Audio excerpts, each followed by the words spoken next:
Hello everyone, আশা করছি তোমরা সকলেই খুব ভালো আছো। আমিও ভালো আছি। আমি শ্রাবন্তী। আমার নতুন একটি ব্লগে তোমাদের সকলকে জানাই স্বাগত।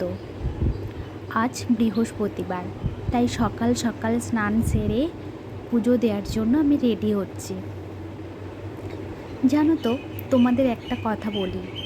যখন আমি ছোট ছিলাম তখন মা, কাকিমাদের, ঠাম্মাদের সকলকে দেখতাম বৃহস্পতিবার মানেই ওনারা কপাল ভর্তি সিঁদুর, পায়ে আলতা, দুটো পা রাঙিয়ে দিত। ভীষণ ভালো লাগতো। আর আমার না ছোটোবেলা থেকেই আলতা পরতে ভীষণ ভালো লাগতো। তো আমিও না মায়েদের সাথে, কাকিমাদের সাথে আলতা পরতাম। আর তখন মনে মনে ভাবতাম আমারও কবে এরকম একটা দিন আসবে যে আমিও পরব কপাল ভর্তি সিঁদুর, আলতা। ভীষণ ভালো লাগতো ওদের দেখে। তো ভগবানের কৃপায় সেই ইচ্ছেটাও আমার পূরণ হয়েছে। এটা আমাদের গাছের ফুল। এরপর আমি পুজো দেওয়ার জন্য একে একে ধান, দূর্বা সব দিয়ে দিলাম মায়ের ঘট বসানোর জন্য। যেহেতু আজ বৃহস্পতিবার, তো মায়ের ঘট, লক্ষ্মী মায়ের ঘট তো বসাতেই হবে। আর আমার না পুজোর কাজ করতে ভীষণ ভালো লাগে, আর পুজো দিতে আমার ভীষণ ভালো লাগে। এটার জন্য অনেকের ভাগ্য বা কপালে বলতে পারো থাকা দরকার। সবাই কিন্তু পুজোর দায়িত্বটা পায় না, তাই না? আমি আমার বাপের বাড়িতেও পুজোর দায়িত্বটা আমার থাকতো সব সময়।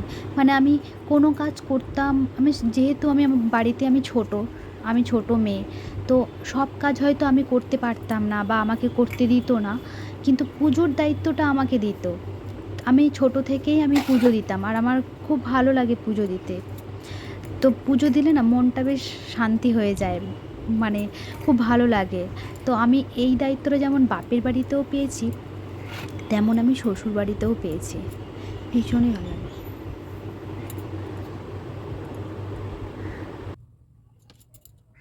আমার ঘর সাজানো হয়ে গেছে।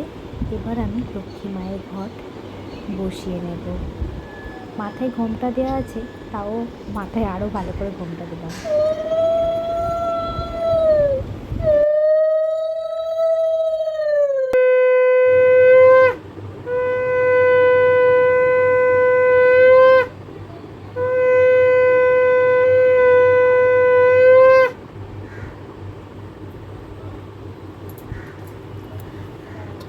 আমার পুজো হয়ে গেল।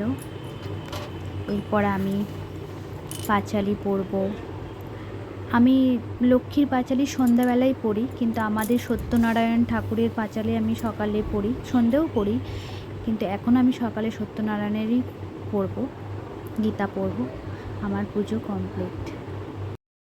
আমার ভিডিও যদি তোমাদের ভালো লেগে থাকে তাহলে please like, comment and subscribe করে দিও। টাটা বন্ধুরা, সকলেই ভালো থেকো।